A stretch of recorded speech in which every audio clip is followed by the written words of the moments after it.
Ladies and gentlemen, who was Marcus Garvey? Who was this man whom Bishop Ranson of the AME Church called the mightiest prophet of the age? Who was this man of whom the erudite James Weldon Johnson once said, he had the daring and energy of the Napoleonic personality that draws masses of followers.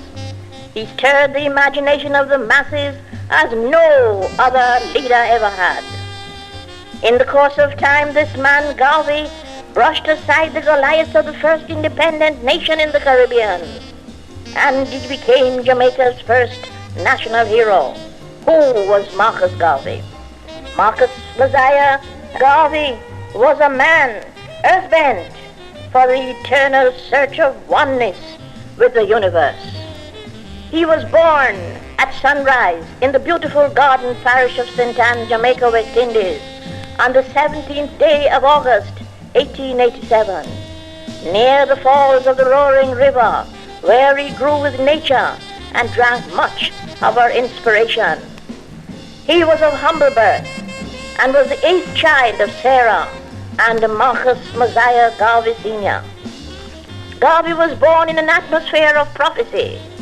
When his father first saw him, so close a resemblance did he bear him. He was overcome with joy, and he lifted him up in his arms and cried out, "Your name shall be Messiah, and you shall someday be a Moses." There was nothing in the drab lamplit setting in which Garvey stood to speak in his native St. Anne that night in October 1914, which gave the slightest flicker of the shape of things to come.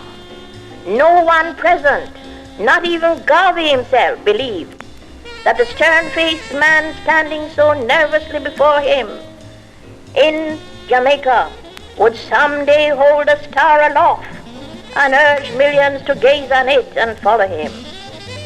Marcus Garvey set out on the lonely trail of smashing many of the preconceived ideas which made the black man inferior in his thinking, such as to believe that he was belonging to a vicious and predestined evil race, that God and the angels were white, that he, the black man, personified the devil, who was reputedly black, that he was the likeness of black magic and misfortune, the son of Ham, a hewer of wood and drawer of water, and that all the creation of the dominant white civilization, calculated to foster the concept of white supremacy, was ordained by God. Garvey was an angry man. He smote his chest and demanded to know the author of the scurrilous wicked forgery 4,000 years after Noah had gone to his grave in peace. When he spoke in Madison Square Garden, he served notice on all the nations squatting in Africa to get out before the wrath of 400 million black men, women, and children hurled them into the sea. Arising from obscurity, Garvey's never-to-be-forgotten oratory took him to the very apex of fame. Millions unquestionably followed him. Such were the conditions of his people, bowed down with inferiority complex for hundreds of years, that Garvey visibly touched to tears and compassion in the deliverance of his message, emphatically thundered, "Up, ye mighty race! You can accomplish what you will. The black man of yesterday has disappeared from the stage of human activities forever, and in his place stands a new man, erect, conscious of his manhood and rights, and fully determined to preserve himself at all costs." Marcus Garvey, in his finest hour in Liberty Hall, New York, in the 1920s, addressing the Universal Negro Improvement Association and African Communities League, said so many things applicable to the conditions of today. To read the world's history of races written by some writers gives the impression that the black man amounted to nothing in the creation. We are satisfied, however, to know that our race gave the first great civilization to the world. For centuries our ancestral home was a seat of learning, and here black men who were fit for the gods were philosophers, scientists, artists, and men of vision and leadership. On the other hand, our traducers were groping in darkness and continental barbarism. Black men, you were once great, and you will be great again. Great men have come out of Egypt, out of Ethiopia, out of Africa, Sahara. Great men will come out of America, the West Indies, and the islands of the sea. Our history is as great as that of any race or people, and nothing on this side of heaven or hell will make us deny it, notwithstanding the false treaties, essays, speculation, and philosophies. Their arrogance is but skin deep, and an assumption that has no foundation in morals nor law. When we were embracing the sciences on the banks of the Nile, when our civilization had reached the noonday of progress, their ancestors were still running naked and sleeping in holes with bats, rats, and other animals. Garvey's messianic message to the groping millions of his race would surely bring him to Golgotha. His leadership would emancipate millions from the shackles of mental and moral servitude. It was the great gulf, it was the violent contrast between the upper and middle classes and the people of his race which made the first telling impact on the mind of the youthful Garvey. Illiteracy and grinding poverty were the two decisive factors which contributed to his impact. Like Socrates, Garvey geared himself for his cup of hemlock, like a Christ on his way to a blood-stained cross.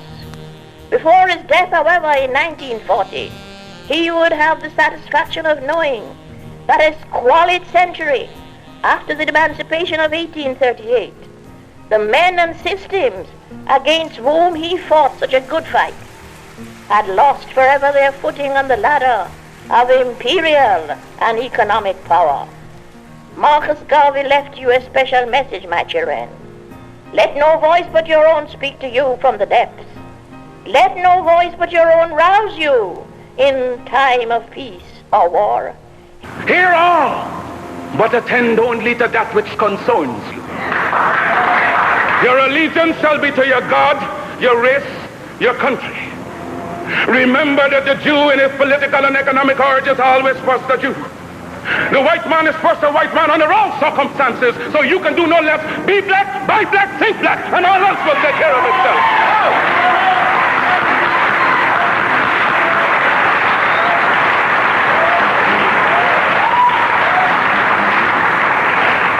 Let no one inoculate you with evil doctrines to suit his own conveniences. Charity begins at home. So first to thyself be true, and thou canst not then be false to no man. Because God and nature first made us what we are. And out of our own creative genius, we make ourselves what we want to be. Follow always that great law. Let God and the sky be our limit and eternity our measurement. There is no height to which you cannot climb without the active intelligence of your own mind. Mind creates, and as much as we desire in nature, we can have through the creation of our own minds. And today, being scientifically the weaker race, you shall treat others only as they treat you. But in your homes and everywhere possible, you must teach the higher development of science to your children. And make sure that we have a race of scientists par excellence. For in religion and science lies our only hope to withstand the evil designs of modern materialism. Never forget your God. Remember that we live, work, and pray for a binding racial hierarchy, whose only natural, spiritual, and political limits shall be God and Africa at home and abroad. With God's dearest blessings, I leave you for a while. One love. Marcus Garvey brought fresh hope and courage to his people. Mankind has benefited because Marcus Garvey passed here. And who knows, but someday posterity will confirm him in the title of the Black Moses.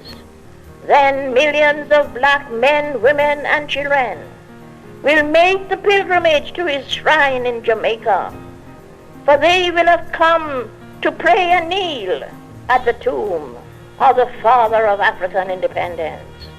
Oh, he vowed to win his race's destiny, to lift them up from ignorance and hell. With deathless courage, fashioned victory, fighting on equal fare. What if he fell? He's gone, 'tis true, but history yet will tell that Marcus Mosiah Garvey did his work, and he did it well. Ethiopia, the land of our fathers, the land where the gods love to be. A storm cloud at night sudden gathers, armies come rushing to thee. We must in the fight be victorious when swords are thrust outward to gleam. For us will the victory be glorious when led by the red, black, and green.